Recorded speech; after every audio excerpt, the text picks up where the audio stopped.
Bienvenue, chers auditeurs, pour une nouvelle enquête fascinante avec le célèbre Hercule Poirot. Nous aimerions savoir d'où nous écoutez-vous et quelle heure est-il chez vous en ce moment. N'hésitez pas à nous le dire en commentaire, c'est toujours un plaisir de vous lire. Alors, installez-vous bien et que le mystère commence. C'était un de ces après-midi gris de Londres, à la fin de l'automne, où la pluie frappait les fenêtres avec une douce insistance et où la ville, enveloppée dans un brouillard humide, semblait se replier sur elle-même. J'avais rejoint Poirot à notre table habituelle, dans le salon du Diogenes Club, un endroit plus propice aux murmures feutrés et au mépris murmuré qu'à n'importe quelle conversation animée. Poirot, assis dans une posture impeccable, était occupé à disposer sa cuillère à café pour qu'elle soit parfaitement alignée avec le bord de sa soucoupe. J'ai siroté mon thé et résisté à l'envie de bouger sur ma chaise, sachant très bien qu'un tel mouvement pourrait déclencher l'une de ces conférences sur la symétrie et l'immobilité. « Mon cher Hastings, » commença-t-il sans lever les yeux, « avez-vous déjà réfléchi au fait que peu de gens pensent à ce qu'ils voient ? » « Je devrais penser que la plupart des gens pensent à ce qu'ils voient, » répondis-je, légèrement sur la défensive. « C'est l'ordre naturel des choses. »« Ah non, non, » dit Poirot en remuant le doigt. « Ils voient, mais ils ne le font pas observer. Il y a la différence, mon ami. Eh bien, pardonnez-moi de le dire, Poirot, mais il n'y a pas eu grand-chose à observer ces derniers temps. Le plus excitant que j'ai eu cette semaine a été de regarder le caniche de Lady Markham tomber dans une fontaine. » Poirot eut un léger sourire, même si ses yeux conservaient une curieuse inquiétude. « C'est vrai, cette semaine a été, comme vous le dites, tranquille, aussi tranquille. Je commence à craindre que Londres ne perde le goût du meurtre. » J'ai ri. « Ne dis pas ça en public. Quelqu'un pourrait prendre cela comme un défi. » Il haussa un sourcil. « Espérons que ce ne soit pas le cas. Mais les petites cellules grises ont quand même besoin d'être stimulées. Sans mystère, elles deviennent paresseuses, comme un chat trop longtemps au soleil. » Alors qu'il cherchait délicatement un biscuit sucré, j'étais sur le point de lui suggérer de faire une promenade, qu'il pleuve ou pas, lorsque la porte du salon s'ouvrit vivement et qu'une silhouette familière entra, son trench coat humide et son expression illisible. « Eh bien, si ce n'est pas le grand détective et son chroniqueur, toujours plein d'espoir, » dit l'inspecteur Japp, en retirant son chapeau d'un geste expérimenté. « Ça te dérange si j'interromps ton thé ?» Poirot sourit et désigna le siège, à côté de nous. « Mais bien sûr, inspecteur en chef. Vous apportez des nouvelles, oui? De quoi faire danser les petites cellules grises ?» Japp s'assit avec la grâce lasse d'un homme qui était resté debout toute la journée et ne s'attendait pas à rester assis longtemps. « Tu as de la chance, Poirot, » dit-il en jetant un coup d'œil par-dessus le plateau à thé. « La chose la plus étrange que j'ai entendue toute la semaine. Et cela inclut une femme qui a tenté de dénoncer le fantôme de son mari pour avoir volé son épingle à chapeau. » Poirot se pencha, croisant les doigts. « Ne nous tenez pas en haleine, mon ami. Que s'est-il passé ?» Japp fouilla dans la poche de son manteau et en sortit une feuille de papier pliée. « Gerald Forsyth. Son nom vous dit quelque chose ? Financier. Possédait la moitié des propriétés de Chancery Lane, retrouvé mort la nuit dernière dans son bureau. Revolver à ses côtés. On dirait un suicide. »« Suicide ?» répéta Poirot en penchant la tête. « Mais je sens à votre manière qu'il y a plus. »« Vous avez raison, » dit Japp en tapotant le papier contre la table. « Nous avons reçu une déclaration de son secrétaire particulier, un jeune homme nommé Graham. Il prétend avoir reçu un appel téléphonique de Forsyth lui-même. » Les sourcils de Poirot se haussèrent. « Avant de mourir ? Non, » dit sombrement Japp. « Après. » environ 10 minutes après l'heure estimée du décès par le coroner. Pendant un moment, même Poirot resta silencieux. J'ai cligné des yeux, ne sachant pas si j'avais bien entendu. « Pardonnez-moi, dis-je. Êtes-vous en train de dire que le mort a téléphoné ?»« C'est ce que jure le garçon, » a déclaré Japp. Il prétend que Forsyth l'a appelé chez lui et lui a dit qu'il était en danger. La voix était calme, mais urgente. Puis la ligne a été coupée. Les yeux de Poirot s'étaient rétrécis. « Et l'heure de l'appel est vérifiée ?» L'échange téléphonique l'a enregistré. 22h22. Le coroner estime le décès à environ 22h10, à quelques minutes près. Mais de toute façon, l'appel est venu d'outre-tombe, ai-je terminé, de manière quelque peu théâtrale. Japp renifla. « Épargnez-moi les drames, Hastings. » Poirot, cependant, avait l'air pensif. « Inspecteur en chef, c'est la plupart bizarre. Vous enquêtez, bien sûr. »« Pas officiellement, » a déclaré Japp. « Il n'y a pas de crime, mais quelque chose ne va pas. J'ai pensé que cela pourrait être votre genre de problème. » Poirot sourit lentement. En effet, un mystère qui défie le temps lui-même. Très intéressant. L'élégance chaleureuse et tranquille du club semblait soudain trop petite pour contenir l'intrigue qui flottait désormais dans l'air. Je me suis penché en avant, avec impatience, pendant que Japp continuait. Graham dit qu'il a répondu à l'appel vers 10h20. Forsyth n'a dit qu'une seule chose. Ils viennent me chercher. Dites-leur que la vérité ne doit pas mourir avec moi. Puis, cliquez. La ligne est tombée en panne. Poirot resta silencieux un moment, puis demanda. Et le corps? Comment a-t-il été retrouvé? La femme de ménage l'a trouvé le lendemain matin. La porte était verrouillée de l'intérieur, un pistolet à la main, du sang sur le sous-main du bureau. Cela ressemblait à un suicide pur et simple. Poirot secoua la tête. Et pourtant, non, ce n'est pas propre. Un homme ne peut pas être à la fois mort et appelé à l'aide 10 minutes plus tard, à moins que... Hastings, qu'en penses-tu, Jean-tu? Des fantômes, dis-je, à moitié en plaisantant, ou une astuce mécanique. Poirot poussa un soupir théâtral. Vous sautez vite vers le surnaturel, mon ami. Mais la vérité, toujours, a de la logique. Japp a poursuivi. De plus, l'appel provenait de la ligne privée du bureau de Forsyth, la même ligne près de laquelle le corps a été retrouvé. Aucune preuve d'une deuxième personne à l'intérieur, fenêtre verrouillée. Mais voici ce qui me fait peur. Il n'y avait pas de répondeur, pas de composeur automatique, juste le combiné. Les yeux de Poirot brillèrent. Un téléphone qui appelle les vivants, après la mort de son maître, une pièce verrouillée, un message mystérieux et un secrétaire qui jure sur ce qu'il a entendu. J'ai ressenti un sentiment d'anticipation familier. C'était cette sorte d'impossibilité que Poirot adorait tant. Et moi, malgré tout mon scepticisme, je ne pouvais pas nier que j'étais moi aussi intrigué. Japp finit son thé et se leva. « C'est tout ce que j'ai. Si tu es intéressé, je peux demander à Graham de te rencontrer à l'appartement. » Poirot hocha la tête. « Oui, arrangez-vous. Et la gouvernante aussi, s'il vous plaît. J'aimerais voir ce bureau. » Alors que Japp partait, Poirot se tourna vers moi, avec une étincelle dans les yeux. « Viens, Hastings. Il semble que les petites cellules grises aient été réveillées. Un homme appelle d'outre-tombe.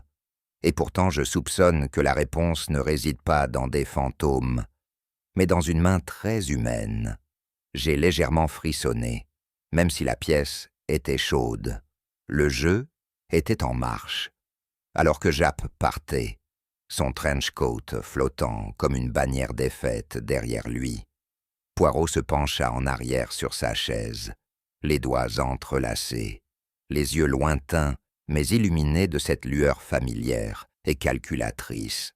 J'avais déjà vu cette expression à plusieurs reprises. Elle précédait toujours quelque chose d'extraordinaire. « Un homme est mort à 10h10, murmura-t-il, presque pour lui-même. Et pourtant, il parle à 10h20. Curieux, n'est-ce pas? Très curieux, ai-je accepté. Mais cela pourrait sûrement être une erreur. Peut-être que l'estimation du coroner était légèrement erronée. Poirot se tourna vers moi, avec un air de douce pitié. « Ah, Hastings, l'éternel optimiste, mais réfléchissons, hein? L'heure de la mort est fixée dans une fenêtre étroite, la rigidité cadavérique, la température de la pièce, le dernier son entendu par la gouvernante, tout cela soutient le temps. Et pourtant, la voix. » J'ai froncé les sourcils. La secrétaire aurait-elle pu l'imaginer? Non, dit sèchement Poirot. Imagination ne passe pas d'appel depuis une ligne privée. Le central a confirmé l'origine. Là était un appel. Il se releva brusquement, effaçant une tache invisible de sa manche. Mon ami, nous sommes confrontés à un paradoxe. Soit un homme a parlé après sa mort, soit quelqu'un, je voulais que ça paraisse ce qu'il a fait. Et c'est là que réside le mystère. Je ne pouvais m'empêcher de sourire.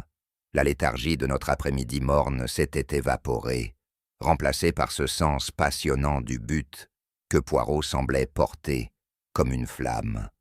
Le monde était soudain plein de possibilités. Poirot se tourna vers la fenêtre, regardant la vitre striée de bruine, les mains derrière le dos. Une voix d'outre-tombe, un message à moitié prononcé, dites à Poirot. Il répéta lentement la phrase, la savourant. Ils m'invitent dans leur petit théâtre, Hastings. Très bien. Que le rideau se lève. J'ai jeté un coup d'œil au plateau de thé vide et j'ai secoué la tête. Et là, je pensais que nous allions passer une soirée tranquille. Poirot sourit sans se retourner. La soirée tranquille, il faut attendre. Viens, Hastings, nous devons nous préparer. Ce fantôme, je pense, se révélera le plus efficace. Humain, en effet. Nous sommes arrivés au manoir Forsyth, sous un ciel qui semblait aussi sombre et immobile que la maison elle-même. Le domaine se dressait au-dessus de la limite des arbres, une masse de pierres grises et anguleuses qui aurait pu convenir davantage à une forteresse qu'à une maison familiale. Ses portes en fer s'ouvrirent en grinçant, sous l'effet d'une protestation réticente, et je ne pus m'empêcher de frissonner lorsque nous descendîmes de l'automobile. Poirot, bien entendu, n'était pas affecté par l'air froid ou l'atmosphère sombre. Il examina le chemin qui menait à l'entrée, son regard s'arrêtant sur les graviers boueux et les haies bien taillées. « Tu le sens, Hastings ?» demanda-t-il en ajustant son foulard en soie. « Le ambiance, ça parle, non? Cela parle d'argent et de mauvais temps, » dis-je en époussetant une tache de boue de mon pantalon. Poirot eut un léger sourire. Et autre chose, il y a un malaise, ici, comme si les murs eux-mêmes voulaient murmurer des secrets, mais n'osaient pas.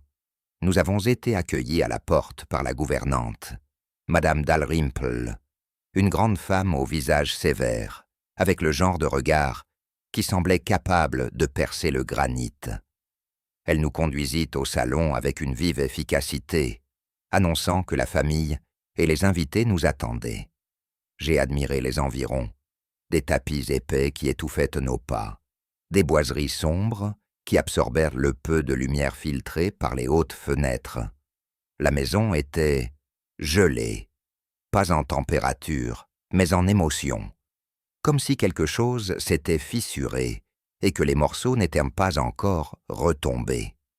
Poirot, toujours un observateur, se déplaçait lentement à travers l'espace, remarquant le porte-parapluie près de la porte, les taches sur le carrelage, la légère odeur de fumée de cigare persistant près de l'entrée du bureau. « Nous allons commencer, Hastings, » dit-il doucement. « Mais ne considérez pas cette maison comme un lieu. Considérez-la comme un esprit, fermé, gardé. et à l'intérieur, elle cache la vérité. J'ai hoché la tête, même si en vérité, je n'étais pas entièrement sûr de ce qu'il voulait dire, mais lorsque le premier suspect est entré dans la pièce, j'ai eu le sentiment désolant que ce qui était caché, ici, ne serait pas facilement déterré. Evelyn Forsythe entra avec la grâce posée d'une femme habituée à l'examen minutieux. Sa beauté était raffinée, son teint pâle, ses yeux sombres fixes, mais c'était le genre de stabilité que l'on trouve dans les statues, pas dans les gens. Poirot se leva poliment alors qu'elle s'asseyait près de la cheminée. « Mes condoléances, madame, » dit-il en baissant la tête. « C'est une période difficile. »« En effet, » répondit-elle. Sa voix était douce, mais elle ne contenait aucune trace de chagrin. « J'espère que tu ne seras pas long. J'ai peu dormi. »« Ah !» Poirot hocha la tête avec sympathie. « À cause de la tragédie, n'est-ce pas ?» Elle fit une pause. « À cause des somnifères. »« Ah, les comprimés de bromure, » dit doucement Poirot. « Vous les prenez souvent ?»« Seulement quand je n'arrive pas à dormir, ce qui, comme vous pouvez l'imaginer, c'est souvent le cas maintenant. » Poirot pencha la tête. « Et la nuit de la mort de votre mari, vous les avez prises ?»« Oui, je me suis endormi avant 10 heures, et je ne me suis réveillé que le matin. »« Intéressant, » murmura Poirot. « Pas de perturbation, pas de sons étranges. » Elle secoua la tête. « Aucun. La maison est vieille, monsieur Poirot. Elle fait ses propres bruits. Je l'ai observée de près. Il y avait quelque chose de trop parfait dans son calme, de trop mesuré. Ses réponses étaient précises, mais pas immédiates. Elle n'a pas tâtonné, mais elle n'a pas suscité la confiance. « Et votre relation avec votre mari ?» continua Poirot d'une voix légère. « Nous étions compatibles, » dit-elle après une pause. « Même si nous avions nos désaccords, Gérald était un homme difficile, têtu, privé. » Poirot se pencha en avant. « Pardonnez l'impertinence, mais y a-t-il eu des difficultés financières ?» Le sourire d'Evelyne était froid.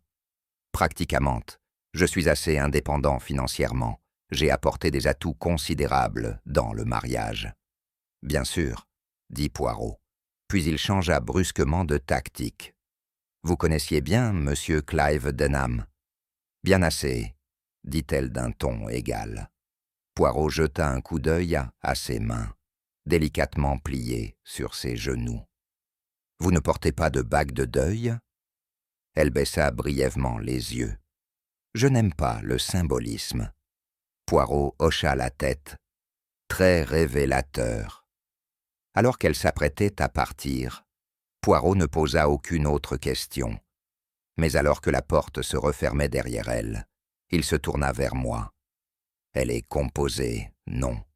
dit-il doucement. « Trop calme, une femme qui cache son feu sous la glace. » Je n'étais pas sûr de ce qu'il voulait dire, mais j'avais l'étrange impression que nous venions de rencontrer une femme capable de mentir sans cligner des yeux. Clive Denham arriva quelques minutes plus tard, tout en charme et en poignée de main ferme. C'était le genre d'homme qui portait sa confiance comme un costume sur mesure. Un peu trop personnalisé, si vous me le demandiez. Terrible affaire, dit-il en s'installant dans le fauteuil en face de Poirot. Absolument horrible. Gérald et moi avions nos différends, mais je ne lui ai jamais souhaité de mal. Poirot l'étudia pendant un moment. « Ah oui, les désaccords commerciaux.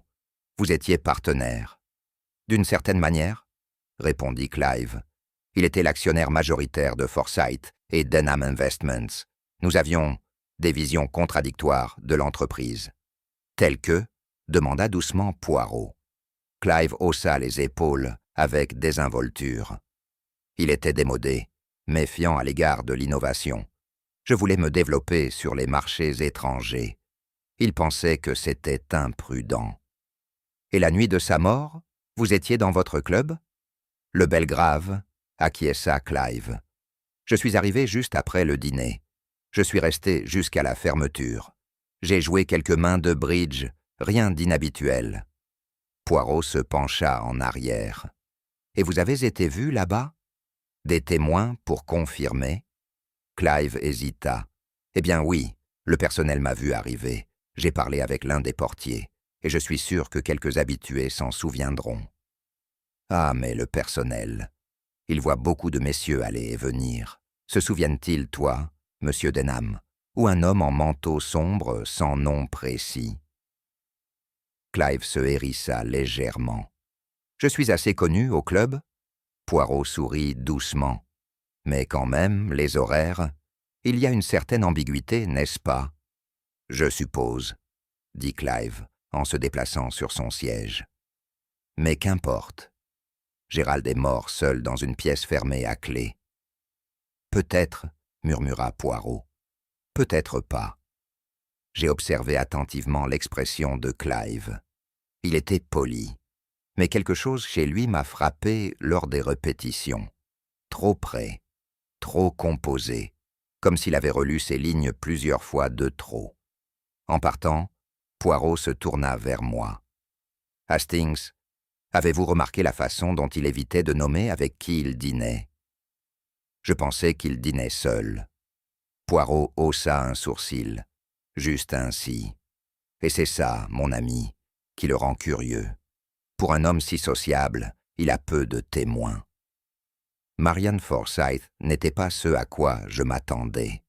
J'avais imaginé une jeune femme en deuil, fragile, tremblante et drapée de dentelles noires.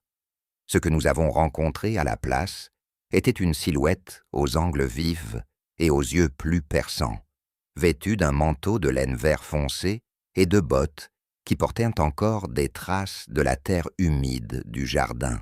« Je suis revenue la veille au soir, » dit-elle, la voix coupée, comme si quelqu'un essayait de ne pas trop ressentir. « Je n'avais pas vu mon père depuis plus d'1 an. » Poirot incline la tête. « Toi et ton père. Il y avait une différence, peut-être. » Elle laissa échapper un rire sans humour. « C'est une façon de le dire. Il n'a pas approuvé mes choix. Je n'ai pas approuvé son contrôle. Mais le sang, c'est du sang, n'est-ce pas ?»« En effet, » dit doucement Poirot. « Et c'est peut-être la question de l'héritage qui a attisé la querelle ?» Elle se raidit. « Je ne veux pas de son argent, si c'est ce que vous insinuez. Je suis venu pour faire la paix, je le lui ai dit. » Les yeux de Poirot brillèrent faiblement. « Vous êtes généreuse d'esprit, mademoiselle. »« J'essaye, » dit-elle, même si son ton était sec. Mais il ne voulait pas la paix. Il m'a accusé de manipulation, a dit que je voulais le domaine. J'ai quitté le bureau en larmes. « Et où es-tu allé ensuite ?»« Au verger derrière la maison. J'avais besoin d'air. Le jardinier m'a vu. Vous pouvez lui demander. » Poirot hocha la tête. « Nous le ferons. » Elle croisa les bras. « Écoutez, monsieur Poirot, je n'aimais pas cet homme, mais je ne voulais pas sa mort. Je voulais seulement me libérer de la dette qu'il pensait que je lui devais. »« Une dette de gratitude ?» j'ai demandé. « Non, » dit-elle amèrement, « une dette pour être née. » Lorsqu'elle quitta la pièce, je me tournai vers Poirot. « La croyez-vous » Poirot pinça les lèvres. « C'est une femme de douleur, Hastings, mais pas, je pense, de meurtre. Pourtant, l'amertume peut être le germe de beaucoup de choses. Simon Graham était peut-être la seule personne dans la maison à paraître véritablement bouleversée. Un jeune homme mince et pâle, avec des taches d'encre sur ses poignets et les yeux hantés de quelqu'un qui n'avait pas dormi depuis des jours. « Je ne sais pas quoi dire, monsieur Poirot, » murmura-t-il, la voix à peine au-dessus d'un murmure. « Il m'a appelé. Je sais que cela semble fou, mais il l'a fait. »« Ne disons pas fou, monsieur, » dit doucement Poirot. « Dites plutôt déroutant. J'étais à la maison. Il était un peu plus de 10 heures. Le téléphone a sonné et j'ai entendu sa voix. Je le saurais n'importe où. Il a dit « Ils viennent me chercher. La vérité ne doit pas mourir avec moi. » Puis la ligne a été coupée. Poirot se pencha en avant. « Dites-moi exactement. La voix était-elle naturelle, en détresse ? Faible. Simon cligna des yeux. Urgent. Faible. Comme s'il essayait de ne pas se faire entendre, mais clair, tellement clair. Poirot me jeta un coup d'œil, puis revint. Et pas de crépitement sur la ligne, pas de clic inhabituel. Simon hésita. Maintenant que vous en parlez, juste avant qu'il ne parle, il y a eu une sorte de rembobinage, comme un vrombissement mécanique, mais ce fut bref. Ah! Poirot frappa doucement dans ses mains. Maintenant que, mon cher Hastings, est le plus important. Simon leva brusquement la tête. Tu me crois? Poirot se leva et posa une main rassurante sur son épaule. Je crois, monsieur Graham, que vous avez dit la vérité exactement telle que vous l'avez vécue. Le vérité que nous le découvrirons bientôt. Tandis que Simon partait, visiblement tremblant, je me tournai vers Poirot. Vous pensez que c'était un enregistrement, n'est-ce pas? Il sourit, énigmatiquement. Vous commencez à observer, mon ami, pas seulement à voir. Très bien. Mais qu'est-ce que ça veut dire? Poirot eut un haussement d'épaule gaulois. Cela signifie que la voix était peut-être réelle, oui, mais peut-être que le moment ne l'était pas. Je l'ai regardé. Maintenant, qui parle par énigme? Poirot se tapota la tempe. Le cerveau, Hastings, doit toujours être exercé. Ce mystère, c'est intelligent.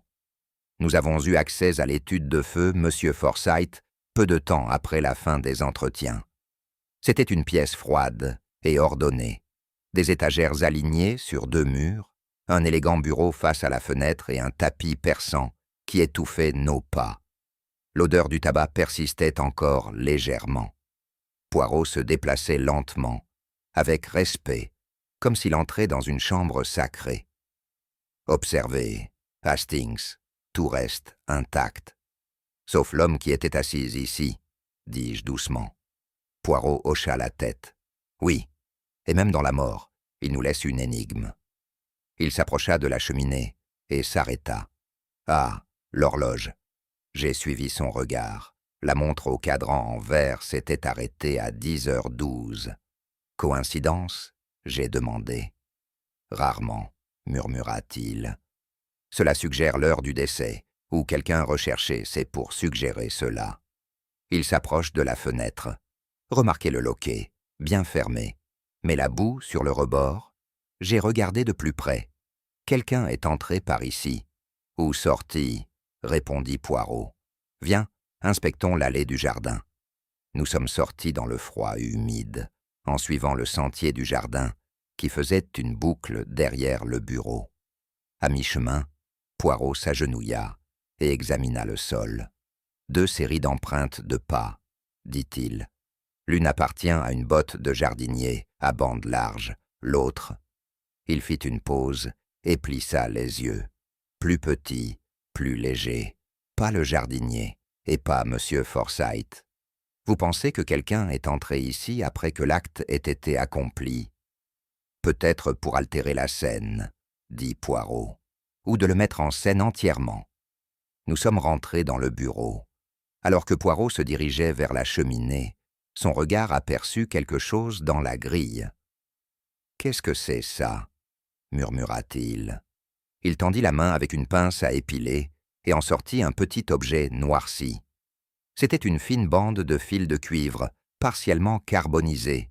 « Un fil téléphonique, » dit-il, « coupé et brûlé, pas complètement. À votre avis, à quoi servait-il » Poirot l'examina attentivement. Pour connecter un appareil, peut-être, quelque chose destiné à simuler une voix, et une fois utilisé, détruit, mais pas assez bien. J'étais abasourdi. Donc, l'appel était vraiment une tromperie. Poirot ne dit rien pendant un moment. Puis, un truc, oui, mais de quel genre, Hastings, nous devons encore déterminer.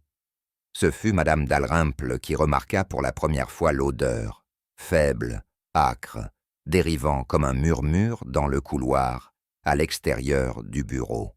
« Il y a quelque chose qui brûle, dit-elle, le nez plissé de suspicion. Cette cheminée n'a pas été utilisée depuis hier. » Poirot réagit immédiatement. Avec une rapidité remarquable pour son âge et sa stature, il retourna dans le bureau, où une fine colonne de fumée s'élevait du bord de la grille. Je le suivis de près, mais il était déjà agenouillé devant, une pince à épiler à la main. Nichée dans les cendres, se trouvait une petite feuille de papier de couleur crème à moitié roussie. Juste un fragment, mais pas encore éteint par les flammes. « Vite, Hastings, mon carnet !» Je l'ai produit, et il a posé le morceau contre le papier frais, en le pressant doucement pour préserver le bord roussi. L'écriture, bien que partiellement roussie, était encore visible, on y lisait. Pas de suicide. Si quelque chose arrive, regarde vers. Le reste avait été dévoré par les flammes. Le front de Poirot se plissa profondément. Ah mon Dieu, quelqu'un essaie d'effacer la voix des morts une seconde fois. Mais qui? Ai-je demandé, abasourdi. Et quand? Il tourna lentement le papier entre ses mains. C'est Hastings, ce que nous devons découvrir. Mais voyez, cette lettre n'était pas dans le bureau. Quelqu'un l'a cachée, puis a essayé de la détruire. Pourquoi? Parce qu'elle dit la vérité. Et ils ont presque réussi. Presque, acquiesça Poirot, se levant avec précaution.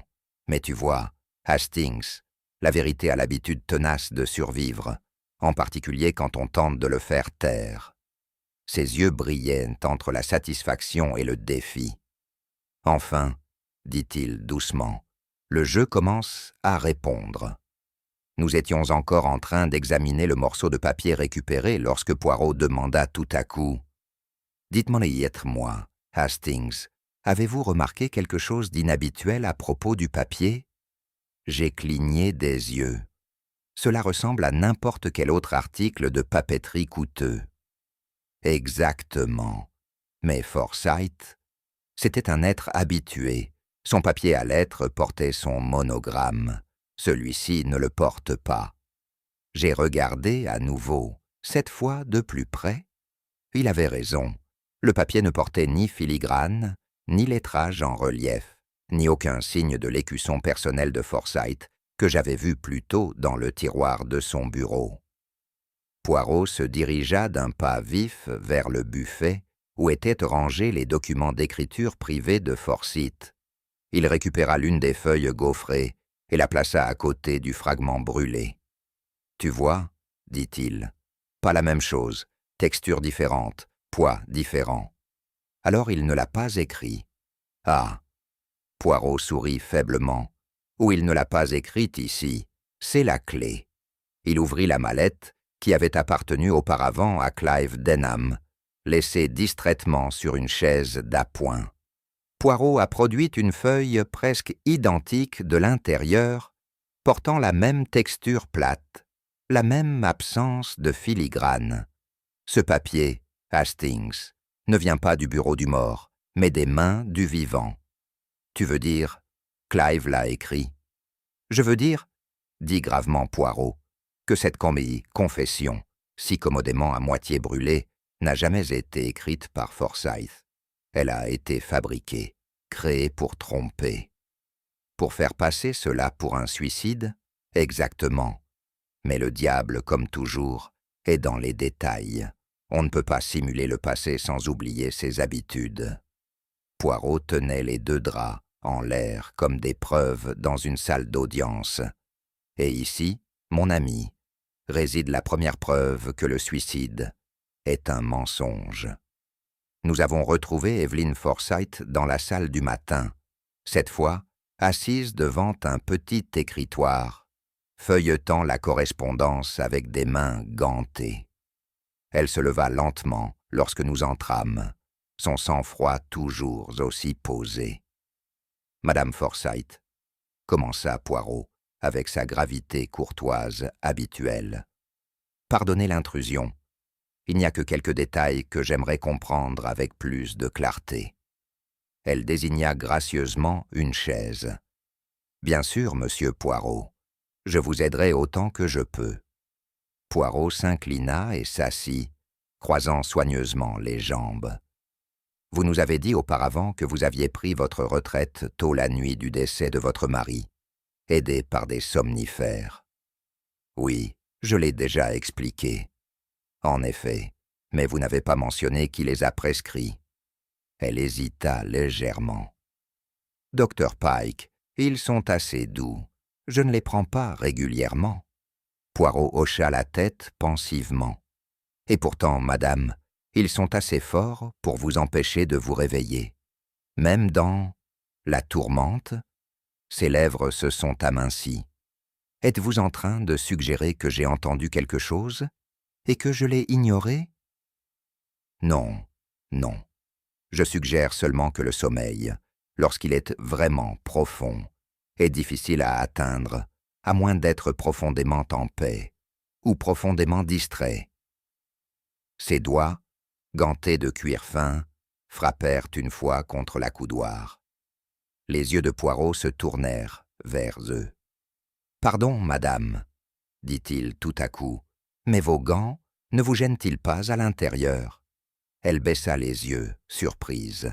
« Je n'avais pas remarqué. »« Ah, » dit-il doucement, « parfois nous portons une armure sans nous en rendre compte. J'ai essayé de ne pas bouger sur ma chaise. » Il y avait quelque chose de presque théâtral dans la façon dont Poirot le disait, comme une réplique d'une pièce de théâtre parfaitement interprétée. Evelyne retira les gants avec une lente précision. Ses doigts étaient longs, pâles et légèrement tremblants. « Je suppose, » dit-elle enfin, « nous avons tous nos méthodes pour faire face à la perte. » Poirot inclina la tête. « Oui, madame. Mais certaines méthodes, hélas, cachent en plus que du chagrin. Quand nous avons pris congé, j'ai murmuré à Poirot. « Tu penses qu'elle ment ?» Mentir? Non, pas exactement. Mais elle est dissimulation, mon ami. Et ce ne sont pas seulement ses mains qui tremblent. Clive Denham nous a accueillis dans la salle de billard, appuyés nonchalamment contre le porte-queue, comme si nous nous étions simplement arrêtés pour une partie amicale. Son expression était ouverte, joyeuse même, trop joyeuse, pensai-je. « De retour, monsieur Poirot ?» dit-il. « J'espère que vous faites des progrès. » Poirot sourit poliment. « Des progrès, oui. Mais des questions demeurent. Si vous pouviez me faire plaisir une fois de plus. Mais bien sûr, demandez. » Poirot se dirigea vers la table d'écriture. Cette lettre, la soi-disant confession, avez-vous déjà vu Forsyth l'écrire? Clive cligna des yeux. Non. Comme je l'ai dit, je ne l'ai pas vu cette nuit-là. Avez-vous déjà remarqué quel type de papier il utilisait? Clive haussa les épaules. Le sien, je suppose, du genre monogrammé. Poirot haussa un sourcil. Et pourtant, comme nous l'avons découvert, cette lettre n'a pas été écrite sur un tel papier. L'expression de Clive faiblit pendant un bref instant, avant de reprendre ses esprits. Je n'en saurais rien. Je ne l'ai jamais examiné de près. Mais vous êtes un homme du détail, n'est-ce pas? Dans les affaires, les détails comptent. Vous reconnaîtrez sûrement du papier qui ne vient pas de cette maison. Eh bien, rit Clive avec inquiétude, je ne fouille pas dans les tiroirs des gens. Poirot fit un geste vague. Ah, mais monsieur, quelqu'un l'a fait. La question est, qui? J'observais Clive de plus près, maintenant. Il y avait un léger éclat sur son front, malgré la fraîcheur de la pièce. Poirot continua, maintenant avec le ton doux d'un homme enfilant une aiguille. Et la question de l'écriture manuscrite. Quand vous avez vu la lettre, avez-vous remarqué quelque chose d'inhabituel? Je suppose que cela ressemblait à l'écriture de Gérald. Regardez comme, oui, mais pas été. Les boucles, l'espacement, ils diffèrent. Forgés, peut-être. Clive leva les mains pour simuler sa reddition. Vous posez cette question à la mauvaise personne. Je ne suis pas graphologue. Poirot se leva brusquement. Non, ce n'est pas le cas. Mais vous êtes, je pense, un homme habitué à réécrire les choses, des rapports, peut-être, des chiffres, des récits. J'ai failli rater la lueur d'agacement qui traversa les traits de Clive. Alors que nous sortions, Poirot marmonna. Cet homme est utile, oui, trop utile. Il polit la vérité, Hastings, comme on polit l'argent, jusqu'à ce que le reflet devienne déformé. Marianne Forsyth était assise dans la véranda lorsque nous l'avons trouvée, le visage pâle, mais pas strié de larmes. Elle leva les yeux lorsque nous entrâmes, son expression méfiante. « Encore toi, dit-elle. Est-ce que quelque chose a changé ?» Poirot s'approcha doucement. « Seulement notre compréhension, mademoiselle. S'il vous plaît, un instant. » Elle lui fit signe de s'asseoir. « Nous comprenons, » commença Poirot, « que votre conversation avec votre père la veille de sa mort était émouvante. Je te l'ai déjà dit. Oui, mais pas le contenu. Vous avez demandé de l'argent ?» Son menton se releva. « Oui, j'en avais besoin. Je déteste demander, mais je n'avais pas le choix. » « Et il a refusé ?» Elle hésita. « Il m'a traité de parasite. » Poirot pencha la tête. « Comme c'est charmant. » C'est ce qu'il pensait de moi. De nous tous, en fait. Il se croyait au centre de tout. Je suis parti en larmes. Je ne prétendrai pas le contraire. « Es-tu revenu ?» Elle avait l'air confuse. « Retour ?» Au bureau, pour lui parler à nouveau. « Non, » dit-elle fermement. « Je suis allé au verger. J'y suis resté longtemps. Le jardinier m'a vu. » Poirot hocha la tête. « Nous lui parlerons. » Sa voix se calma. « J'étais en colère, oui, mais je n'étais pas cruel. Je ne voulais pas sa mort. » Le ton de Poirot s'adoucit. « Dites-moi, mademoiselle, votre père avait-il peur de quelqu'un ?» Elle cligna des yeux. Il était paranoïaque ces derniers temps. Il fermait les portes. Il regardait constamment les informations. Il a dit que quelqu'un voulait le faire taire. Poirot se pencha en arrière, satisfait. « Merci. Ce sera tout pour l'instant. » En partant, je me tournai vers Poirot. « Tu la crois ?» Elle est troublée, oui, mais véridique, je pense. « Alors elle est innocente ?» Poirot haussa légèrement les épaules. « Ah, Hastings, l'innocence est une chose curieuse. Ce n'est pas seulement l'absence de culpabilité, c'est aussi l'absence d'opportunité. » Nous trouvâmes Simon Graham dans la bibliothèque, penché sur une pile de lettres, même si ses yeux étaient fixés, non pas sur le papier, mais sur un point éloigné, au-delà des fenêtres. Il sursauta légèrement lorsque Poirot s'éclaircit la gorge. « Monsieur Graham, » dit doucement Poirot, « voudriez-vous nous faire plaisir et raconter, aussi précisément que possible, l'appel téléphonique que vous avez reçu la nuit du décès de votre employeur ?» Simon hocha la tête, déglutissant visiblement. « Bien sûr, j'ai déjà dit l'essentiel. Réécoutons-le, s'il vous plaît, » dit Poirot, en s'installant sur une chaise, avec l'air d'un homme se préparant pour un opéra. Simon ferma les yeux. Il était un peu plus de 10h20. Le téléphone a sonné. J'ai répondu. Et c'était lui, M. Forsyth. Sa voix était délibérée, basse, mais pas paniquée. Il a dit « Ils viennent me chercher. La vérité ne doit pas mourir avec moi. » Puis elle s'est coupée, juste comme ça. « Avez-vous entendu autre chose ?» demanda Poirot. Un bruit de fond, une hésitation, question-marque. Il y a eu un léger vrombissement, presque comme si la ligne était rembobinée ou attrapée, juste avant qu'il ne parle. Je n'y ai rien pensé à ce moment-là. Poirot échangea un regard avec moi. « Et vous êtes certain, absolument certain, que c'était la voix de M. Forsyth ?» Simon hésita. « Oui, dit-il, mais sa voix était maintenant plus faible. Je veux dire, je pense que oui, cela lui ressemblait. » Poirot pencha la tête. « Tu penses?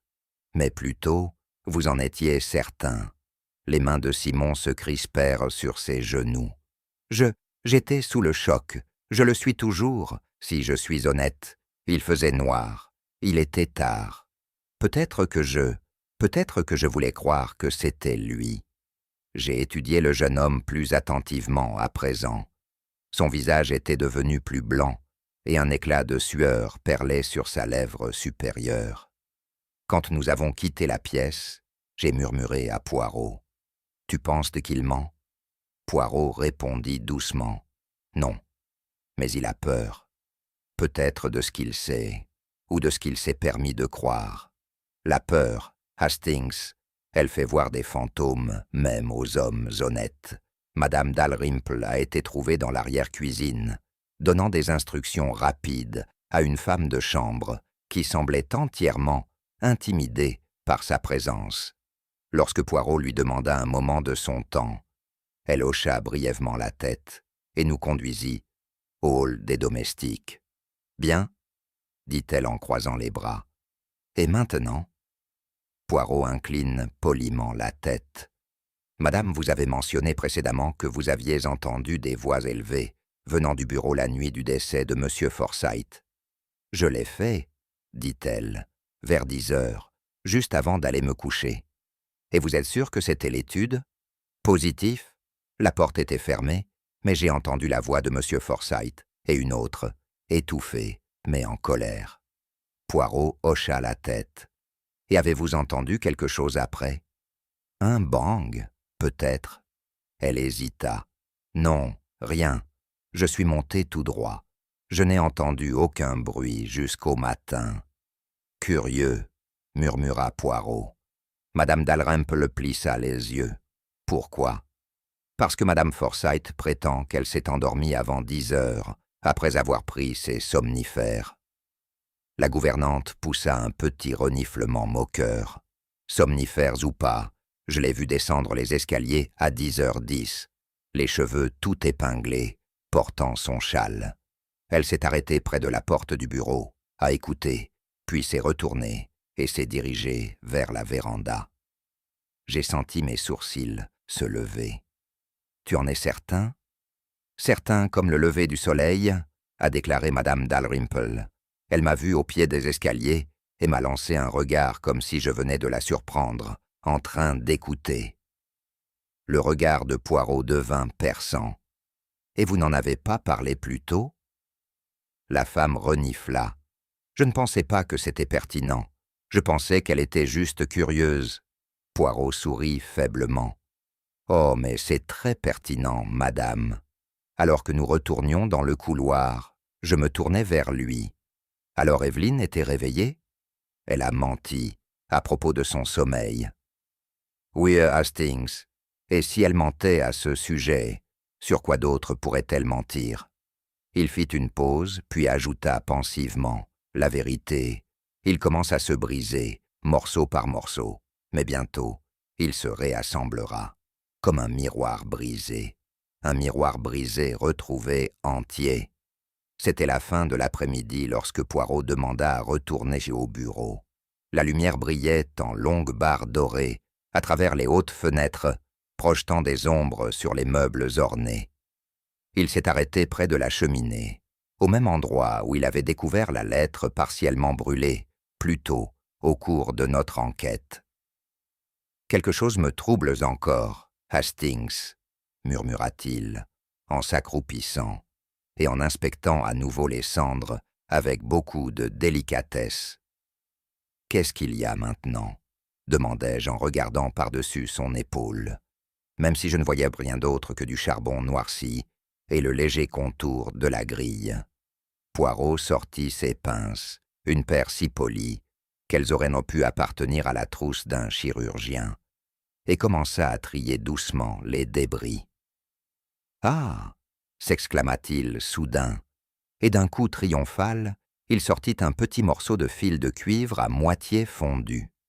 Il était noirci aux extrémités, carbonisé et tordu, mais son origine était incontestablement artificielle. « Qu'est-ce qui se passe ?» j'ai commencé.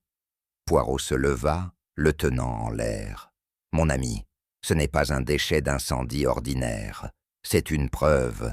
Quelqu'un a tenté de détruire un fil. Pas n'importe quel fil. Regardez le boîtier. C'est une isolation de qualité téléphonique.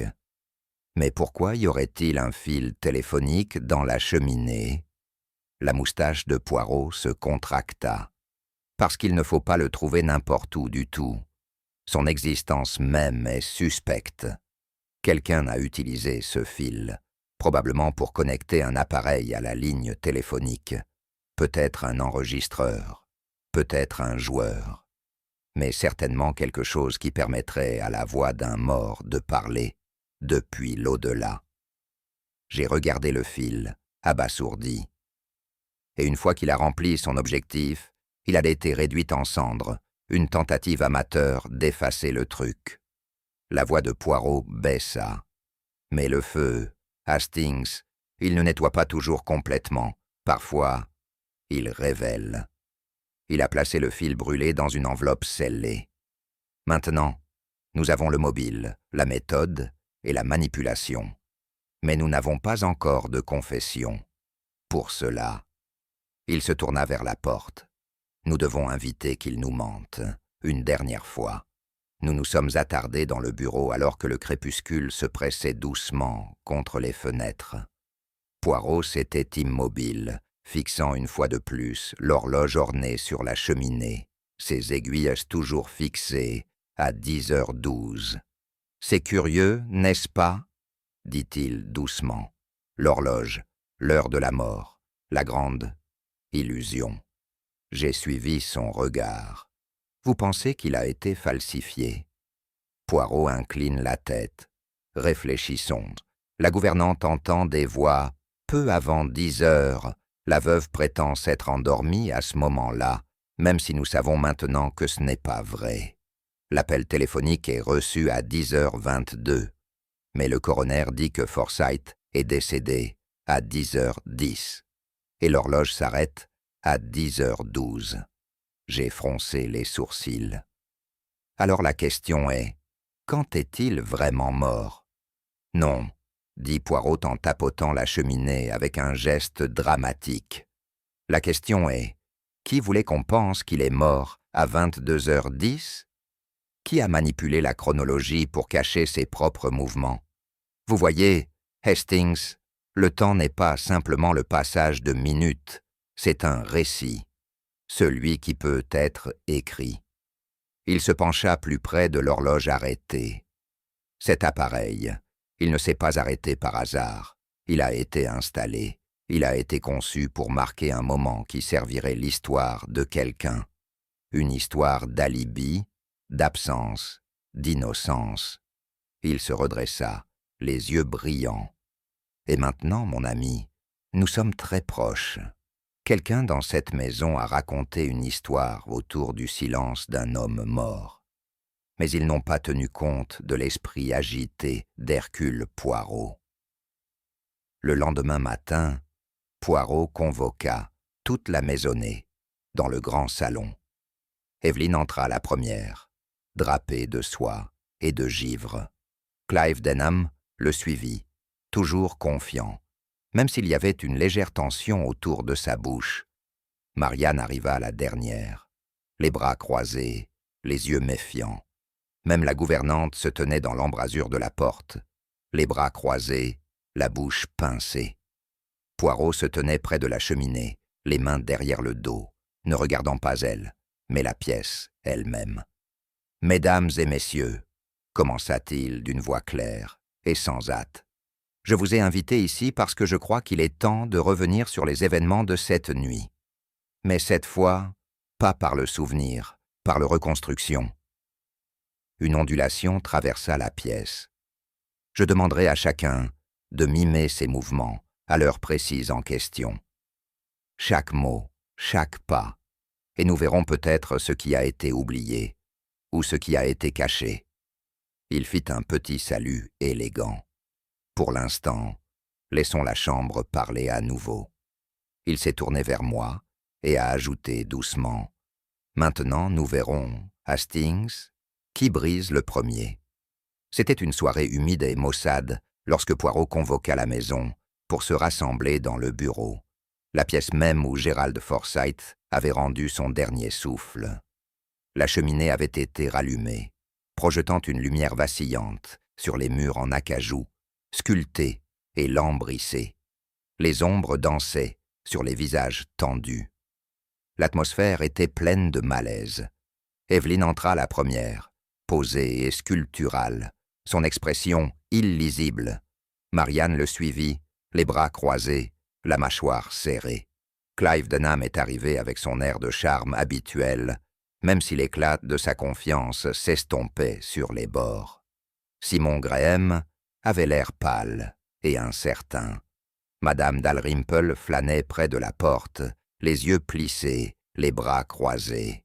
Poirot se tenait près du bureau, impeccable comme toujours, ses doigts touchant doucement un presse-papier comme s'il réfléchissait à son emplacement pour une photo de scène de crime. « Mesdames et messieurs », commença-t-il d'une voix calme et délibérée, « nous sommes ici pour enterrer non seulement un homme, mais un mensonge. Les circonstances de la mort de M. Forsyth ont laissé plus que du chagrin dans leur sillage. Elles ont laissé des soupçons, de la peur et surtout des questions. » Il désigna l'horloge sur la cheminée. Une montre s'est arrêtée à 10h12, un appel téléphonique passé à 10h22, une lettre à moitié consumée par le feu, et 5 individus, chacun avec un mobile, chacun avec une version de la vérité. Un silence tomba. Je pouvais sentir la tension se resserrer comme un fil dans l'air. Poirot a poursuivi. J'ai observé, j'ai écouté, et maintenant je parlerai, et quand je le ferai, la vérité, renaîtra de ses cendres. Il se tourna et fit un pas lent vers le groupe rassemblé. Mais avant cela, chacun de vous doit écouter, parce que l'histoire que je raconte ce soir est celle dans laquelle vous avez tous joué un rôle, sciemment ou non. Il fit une pause, ses yeux scrutant la pièce. Déroulons maintenant la tapisserie, fil par fil. Je lui jetai un coup d'œil, le cœur battant. C'était le moment. La pièce où estonnait le mensonge allait désormais assister à sa mort. Le regard de Poirot se tourna d'abord vers Marianne, qui se tenait sur la défensive près de la cheminée. « Mademoiselle Forsyth, dit-il, vous vous êtes disputée avec votre père la veille de sa mort.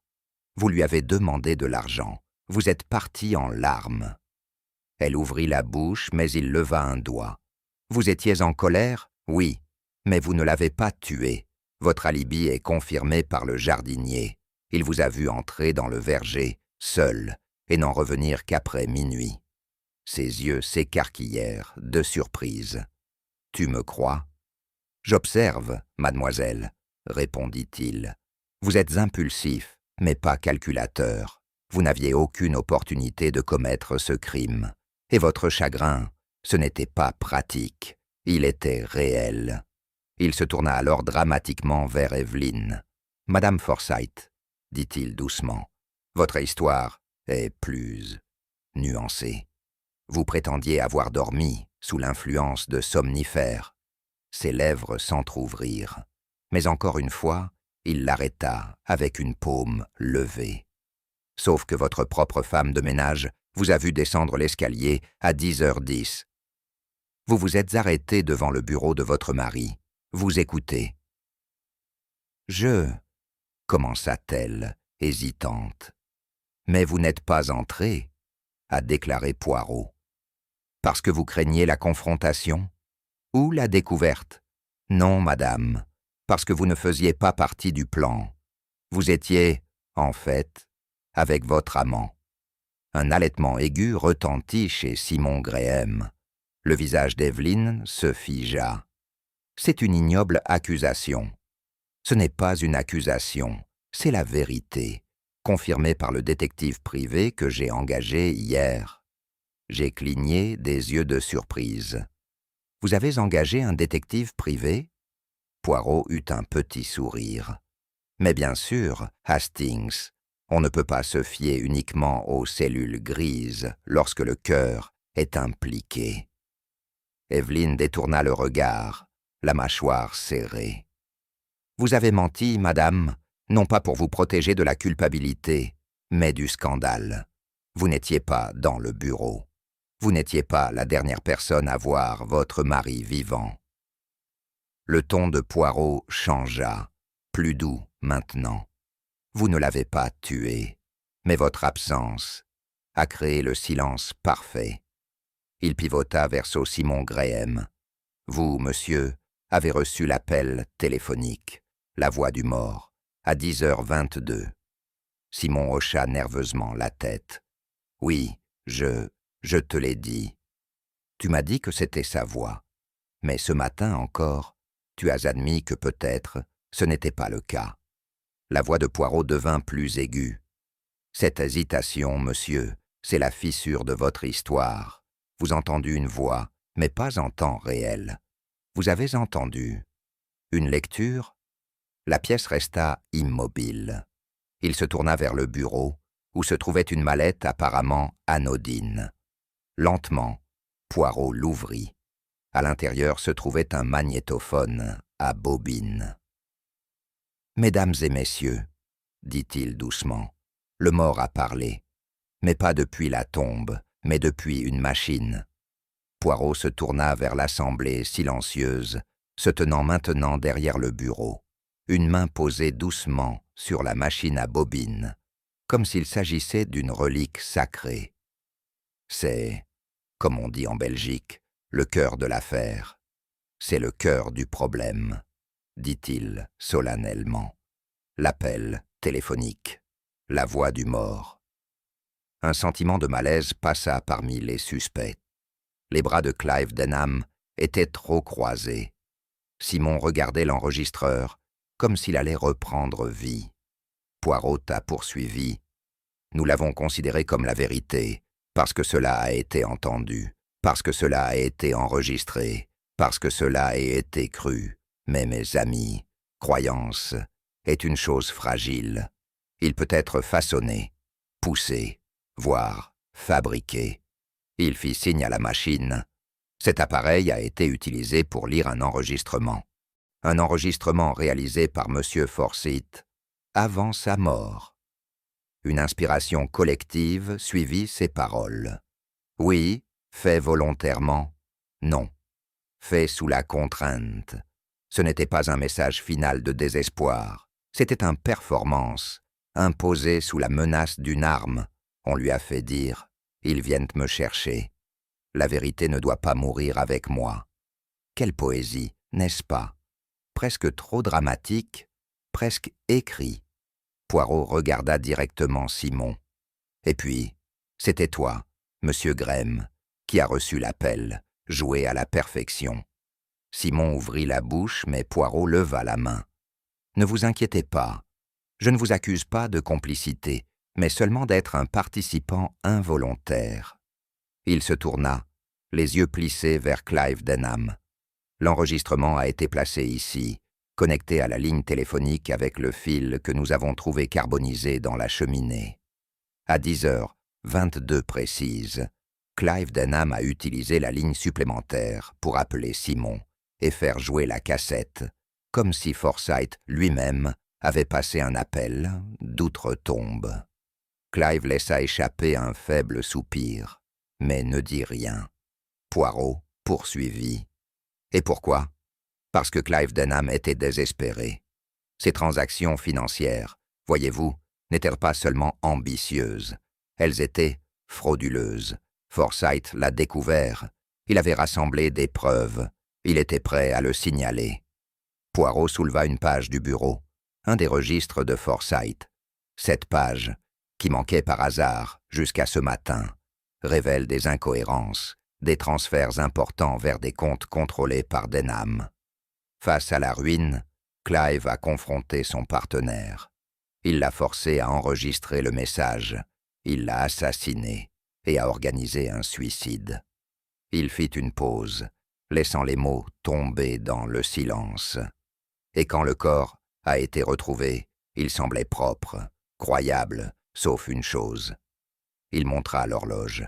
La chronologie était fausse, et cela, mes amis, est le début de la perte de Clive Denham. Poirot inspira lentement, et à cet instant, la pièce entière sembla se serrer. « Clive Denham », dit-il d'une voix basse et claire. « Pensiez-vous que les détails ne vous trahiraient non pas ?» Clive redressa les épaules. « Vous n'avez aucune preuve, juste une histoire et un fil brûlé. » Ah ! Poirot sourit légèrement. Mais même les histoires ont des empreintes digitales. Il s'approche, la voix prenant de l'ampleur. Vous êtes rentré à la maison, cette nuit-là, par le jardin, de la boue sur le rebord, des empreintes de pas devant la fenêtre du bureau. Ton des empreintes, monsieur. Vous êtes entré dans le bureau. Forsyth était déjà là, attendant. Vous lui avez montré les preuves que vous saviez en sa possession. Des registres, des lettres. Vous avez argumenté. Peut-être a-t-il refusé de garder le silence. Peut-être a-t-il menacé de se rendre immédiatement à la police. La mâchoire de Clive se serra, mais il ne dit rien. Et donc, dit Poirot d'un ton glaçant, vous l'avez forcé à enregistrer ce message, juste au cas où.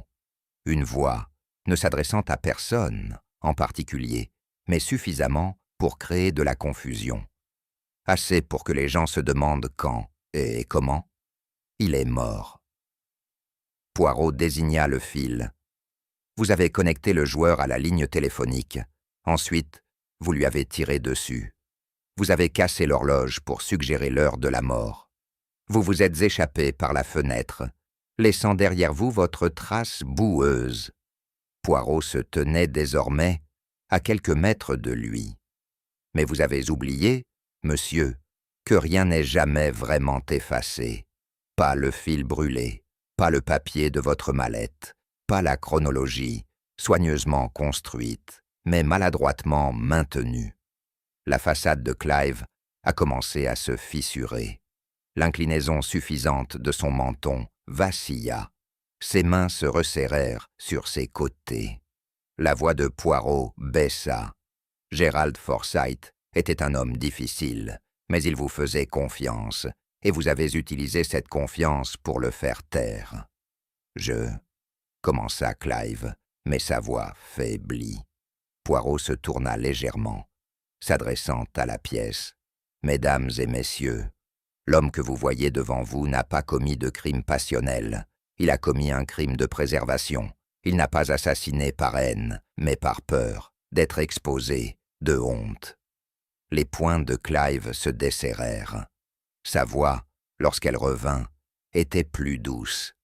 « Il aurait ruiné tout ce que j'avais construit, » marmonna-t-il. « Des années de travail, mon nom, mon avenir. » Poirot incline solennellement la tête. « Et donc, tu as volé le sien. » Poirot se détourna de la posture hésitante de Clive et se dirigea vers la cheminée avec un calme délibéré. Il plaça une main gantée sur l'horloge ornée posée sur la cheminée. Son boîtier doré brillait doucement à la lumière de la lampe, mais ses aiguilles restaient immobiles, arrêtées pour toujours à 10h12. « C'est, mes amis, » dit Poirot. C'était peut-être la mauvaise direction la plus élégante de toutes. Il tapota doucement le verre. Il n'a pas été simplement brisé au cours d'une lutte. Non, il a été mis en scène. Cela visait à induire l'enquête en erreur quant à l'heure du décès. Il y eut un moment de silence pendant que ces paroles s'installaient dans la pièce. Vous voyez, le coroner a placé la mort de M. Forsyth vers 10h10, et cette horloge, arrêtée à 10h12, semblait le confirmer. Mais et si je vous disais que l'horloge ne s'était pas arrêtée naturellement, mais avait été altérée manuellement? Il s'est tourné vers nous tous. Il a été découvert après une inspection minutieuse, par moi, bien sûr, que le mécanisme à l'intérieur avait été perturbé, pas brisé, pas de court-circuit, enroulé à l'envers et coincé, très précis, très théâtral. J'ai cligné des yeux. Donc l'horloge ne s'est pas arrêtée pendant le meurtre? Non, Hastings, dit Poirot. Il avait été fait pour apparaître donc, l'illusion d'une heure précise de la mort, utile si l'on souhaite se fabriquer un alibi, ou pour quelqu'un d'autre. Il fit 2 pas vers la fenêtre du bureau et désigna le rebord, où nous avions observé auparavant de légères marques, désormais soulignées par des photographies médico-légales. Et ici, dit-il, notre mystérieux intrus, les empreintes de pas boueuses, la tige de lierre cassée, tout cela est très convaincant, jusqu'à ce que, bien sûr, nous examinions la composition de la boue. Poirot sortit une petite enveloppe de sa poche et l'agita légèrement. Les échantillons prélevés sur le chemin à l'extérieur de l'étude ne correspondaient qu'aux chaussures d'une seule personne, celle de Clive Denham. Pas un criminel à gages, pas un étranger. Clive bougea sur place, mais ne dit rien. La deuxième série d'empreintes, poursuivit Poirot, semblait indiquer une entrée dans le bureau depuis le jardin, parfaitement synchronisée avec la prétendue fenêtre de la mort. Mais vous voyez, Hastings, ce que vous voyez. Penser est une entrée peut très bien être un sortie. Et qui de mieux pour orchestrer cette illusion qu'un homme qui connaissait intimement les lieux. Il retourna au bureau, ses doigts effleurant légèrement le bord du sous-main. L'horloge fixait l'heure, les empreintes de pas créaient l'intrus. Ensemble, ils racontèrent une histoire.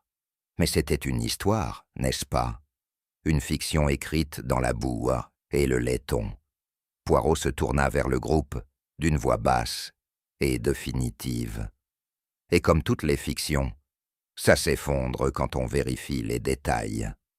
Poirot se dirigea maintenant vers l'âtre, où les cendres s'accrochaient encore faiblement à la maçonnerie. De la poche de son manteau, il sortit une enveloppe en plastique scellée. À l'intérieur se trouvait la fine bande torsadée de cuivre brûlé. « Voici, dit-il doucement, ce qui reste de la dernière tentative d'un homme désespéré d'effacer la vérité. » Il tenait le fil entre le pouce et l'index. Il avait été retrouvé enfoui profondément dans les cendres de la cheminée. La plupart l'auraient considéré comme des débris, mais les petites cellules grises, elles ne sont jamais aussi précipitées. Je me suis penché plus près, et même moi, j'ai dû admettre que l'objet n'avait rien de remarquable à regarder. C'est un fil téléphonique, a poursuivi Poirot, du même type que celui utilisé pour connecter un appareil auxiliaire, par exemple un magnétophone, à une ligne. Il se tourna vers Clive. Vous, monsieur Denham, l'avez utilisé pour connecter l'appareil de lecture à la ligne téléphonique privée de la maison. La ligne appelait Simon. La ligne utilisée pour nous tromper tous. La mâchoire de Clive se contracta, mais il resta silencieux. Le ton de Poirot s'accentua. Ensuite, une fois le message passé et les soupçons posés, vous avez tenté de détruire l'installation, le fil, coupé, brûlé, jeté dans l'âtre. Mais voyez-vous, monsieur, même l'acte de destruction laisse derrière lui son propre témoignage. Il désigna l'enveloppe scellée. Les traces de brûlure sur le fil révèlent qu'il a été sectionné après l'appareil, a été utilisé. Il y a des preuves d'exposition à la chaleur à une extrémité et une isolation propre à l'autre. Cela suggère une altération délibérée et non un dommage accidentel. La voix de Poirot se transforma en un murmure. Vous avez essayé de faire taire la machine, mais, comme vous le voyez maintenant, la machine a parlé. Elle a trahi votre voix, pas celle de Gérald. J'ai ressenti un frisson à ces paroles. Et ainsi, conclut Poirot, de cette cheminée, destinée à détruire, est né l'indice qui a confirmé votre culpabilité. Comme le phénix, oui, mais celui-ci ne surgit pas avec l'espoir, mais avec la justice.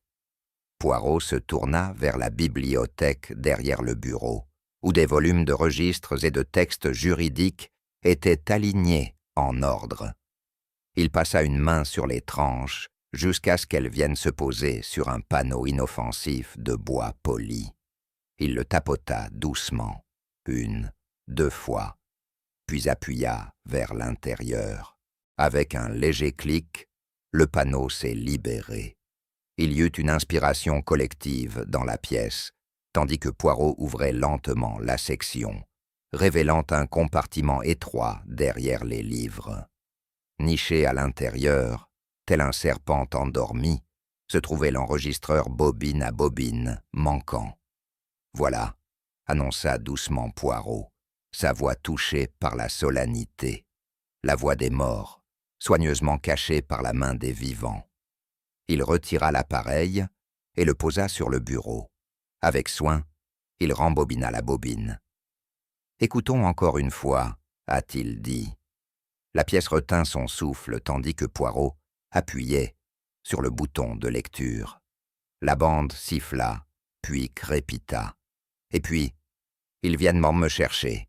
La vérité ne doit pas mourir avec moi. La voix était ferme, quoique tendue. La voix de Gérald Forsyth, indéniablement la sienne. Mais Poirot appuya sur pause avant la fin.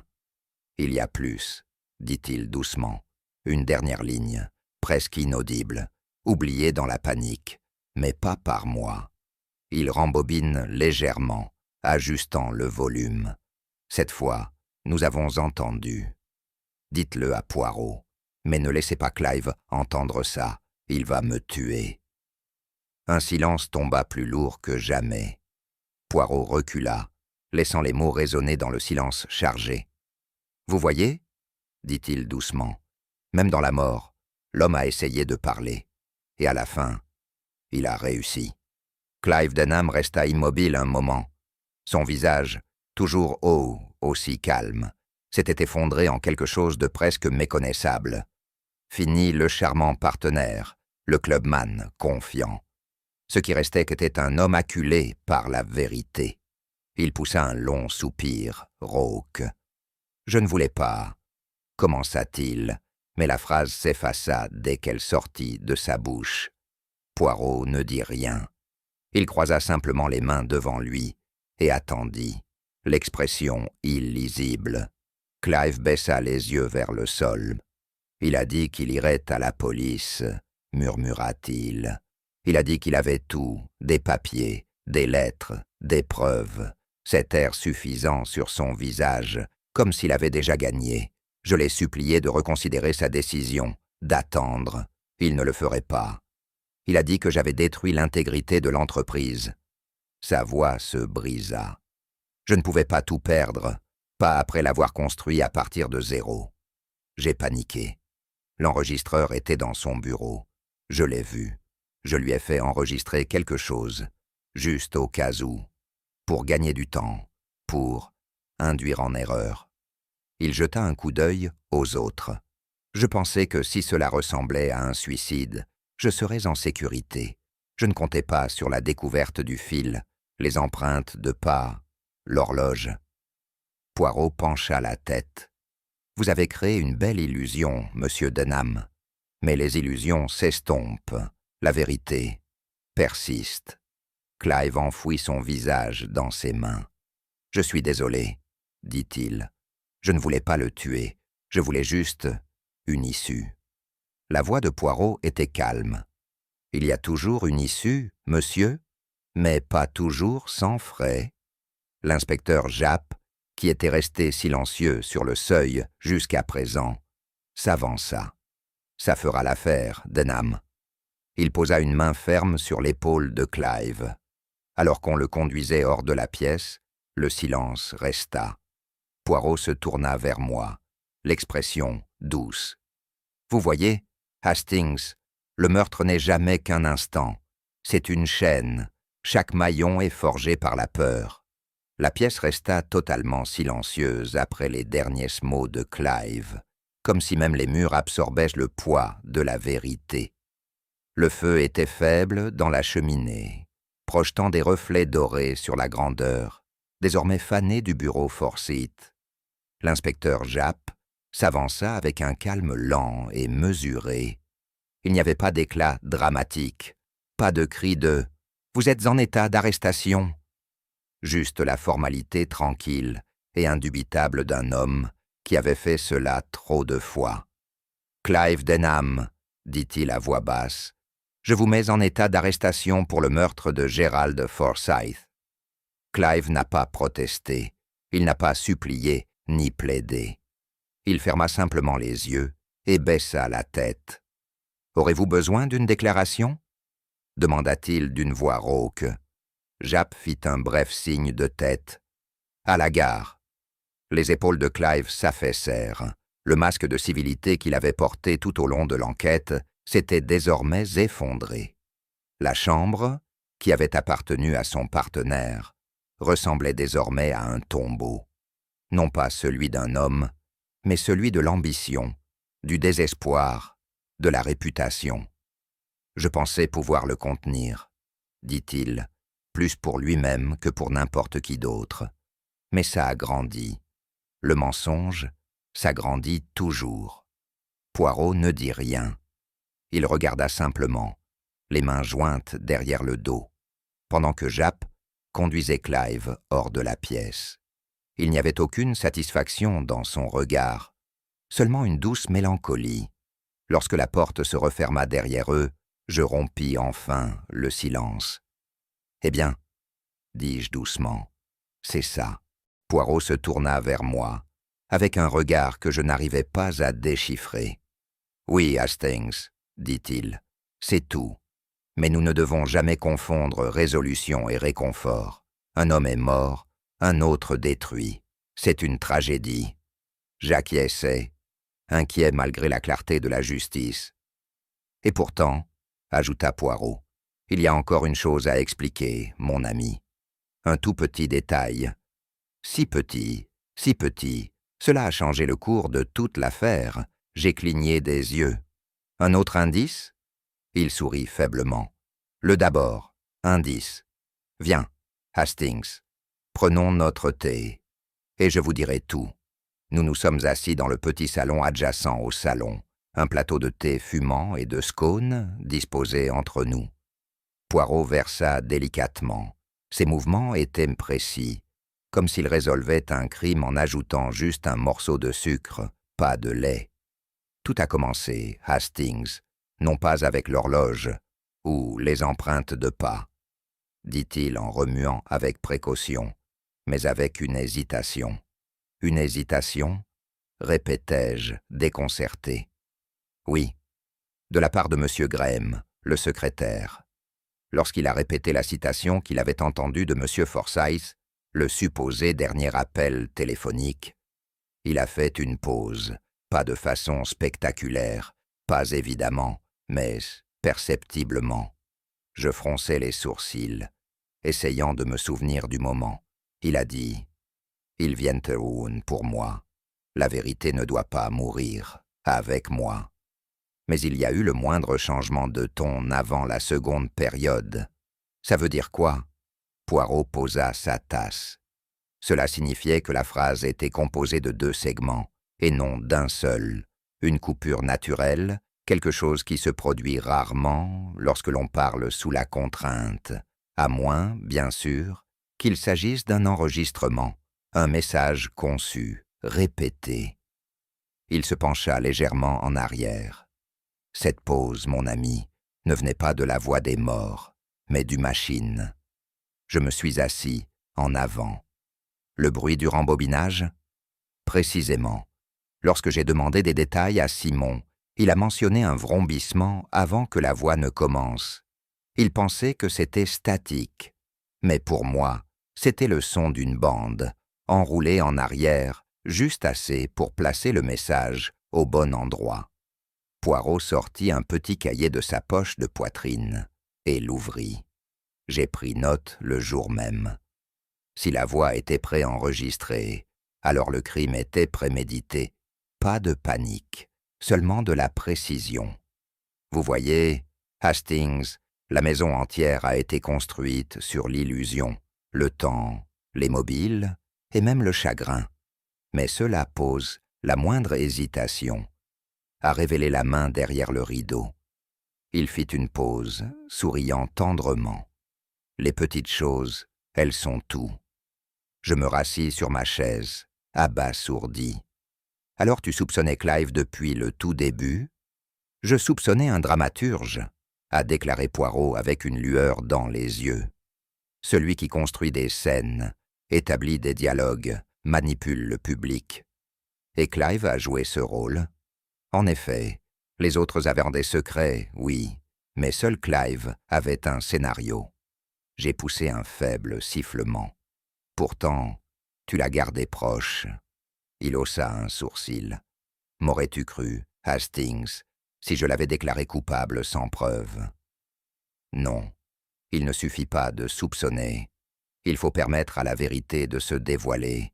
Avec élégance, il sirota son thé. Et ainsi, dit-il en posant sa coupe, la voix des morts devint la chute des vivants. La pluie nous a accueillis, à la gare de Paddington, s'accrochant aux fenêtres comme des empreintes digitales, embuant les rues et donnant une note sombre à notre retour à Londres. Poirot, toujours précis, descendit du train avec un pardessus impeccable et un chapeau melon qui avait résisté à toute la tempête de la campagne sans même une bosse. Naturellement, je n'ai pas eu autant de chance. Nous roulâmes en silence quelques minutes dans la cabine. Le bourdonnement du moteur, étouffé par la bruine épaisse. Poirot était perdu dans ses pensées, les doigts retroussés, les yeux mi-clos, tandis que la ville dérivait. « Vous pensez à l'affaire » demandai-je enfin. « Mais oui, Hastings » a-t-il déclaré. « Ce n'est pas seulement le crime qui persiste, c'est la nécessité de celui-ci. Vous voyez, mon ami, Clive Denham n'était pas mauvais au sens traditionnel du terme. Il n'a pas tué par plaisir ou par vengeance. Il a tué par peur. Il s'est tourné vers moi. Et la peur, Hastings, est une émotion des plus dangereuses. Elle obscurcit la raison. Elle aveugle les yeux. Elle transforme les hommes ordinaires en monstres. J'ai lentement hoché la tête en nous regardant passer devant la façade en pierre grise de Scotland Yard. Pourtant, ai-je dit, il s'en serait tiré, sans cet enregistrement. Poirot eut un petit sourire. Non, il s'en serait tiré sans problème, sans le pause. Il se tapota la tempe. Les petites cellules grises, elles ne pardonnent pas l'hésitation. Alors que le taxi tournait vers Whitehall et que la pluie s'adoucit, Poirot regarda une fois de plus. La justice a plusieurs visages, mon ami. Parfois elle est rapide, parfois subtile, et parfois elle ne parle qu'à voix basse. Il se pencha en arrière. Mais ça parle toujours, c'est ça le problème. Plus tard dans la soirée, après le dîner, nous nous retirâmes dans l'appartement de Poirot. La cheminée était allumée, projetant une lueur dorée sur le mobilier art déco, et j'étais sur le point d'atteindre l'échiquier lorsque Poirot souleva une fine enveloppe de la table d'appoint. « Tu te souviens de l'enregistrement, Hastings » il a demandé. « Bien sûr, » dis-je, difficile d'oublier une voix d'outre-tombe. « Juste comme ça. » Il a hoché la tête, mais il y avait encore un élément, une question que l'inspecteur Japp a complètement négligée. Il sortit une petite bande magnétique de l'enveloppe et se tourna vers son enregistreur compact. J'ai demandé au technicien de Scotland Yard d'améliorer les dernières secondes du message, a-t-il déclaré en insérant la bande avec une précision délicate. La partie a failli être perdue à cause de la distorsion. Il appuya sur play.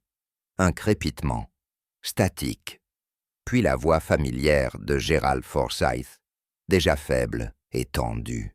« Dites-le à Poirot, mais ne laissez pas Clive entendre ça. » Il y eut alors une pause, si faible que je crus l'imaginer. « Il va me tuer. » Poirot arrêta la cassette. « Je crois qu'il le savait, Hastings, » dit-il doucement. « Pas seulement ce que Clive voulait dire, mais aussi qu'il ne parvienne pas à me joindre à temps. Vous pensez qu'il a fait la cassette pour toi ?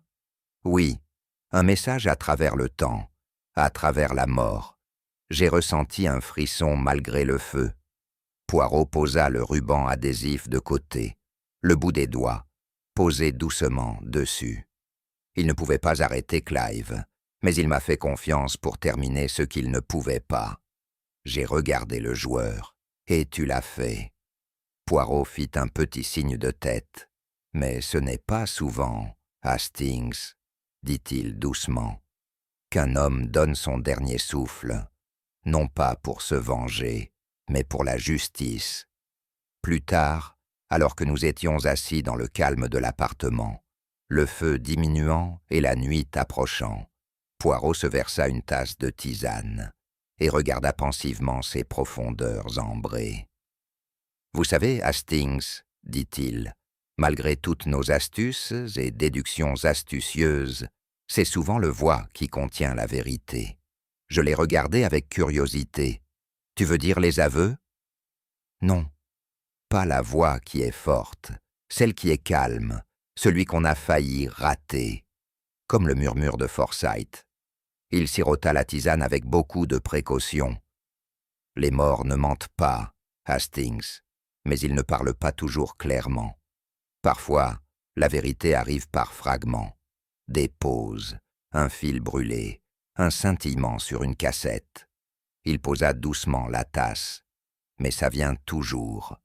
Il se tourna vers le feu, ses yeux reflétant la lueur. Dans ce cas, c'est arrivé trop tard pour un homme, mais juste à temps pour un autre. Il y a eu une pause, puis, comme pour lui-même, il ajouta « Ah, les morts parlent, mais en silence. » Et sur ce, il s'adossa à sa chaise, ferma les yeux et laissa les ombres du feu danser sur son visage. L'affaire a été classée. Et ainsi, le mystère s'est révélé, non pas par la force, ni par hasard, mais par la précision tranquille des petites cellules grises. La méthode de Poirot, comme toujours, ne consistait pas à rechercher l'indice le plus bruyant, mais à écouter le moindre murmure, l'hésitation dans une voix, l'illusion du temps, le silence qui trahissait le mensonge. En fin de compte, ce ne sont ni la cassette, ni l'horloge, ni les empreintes de pas qui ont révélé l'identité du tueur. C'était la vérité elle-même, attendant patiemment d'être entendue. « C'est drôle, Poirot, » dis-je alors que nous laissions le feu derrière nous. Cet homme a tout planifié. Les magnétophones, les chronologies, même les chaussures boueuses, Pose cela l'a trahi. Poirot sourit doucement, les yeux pétillants. « Ah, mon ami, même un meurtrier ne peut pas déjouer le silence. Que faire, toi? Pensez-vous que c'était l'indice le plus négligé dans cette affaire? Était-ce l'horloge cassée? Ou le murmure d'outre-tombe? Faites-le nous savoir dans les commentaires ci-dessous. Si vous avez apprécié ce mystère classique d'Hercule Poirot, n'oubliez pas de aimer, partager et abonnez-vous au canal. Votre soutien nous aide à donner vie à des romans policiers plus passionnants chaque semaine. De nouveaux mystères sont toujours au coin de la rue. Alors, restez à l'écoute, mes amis.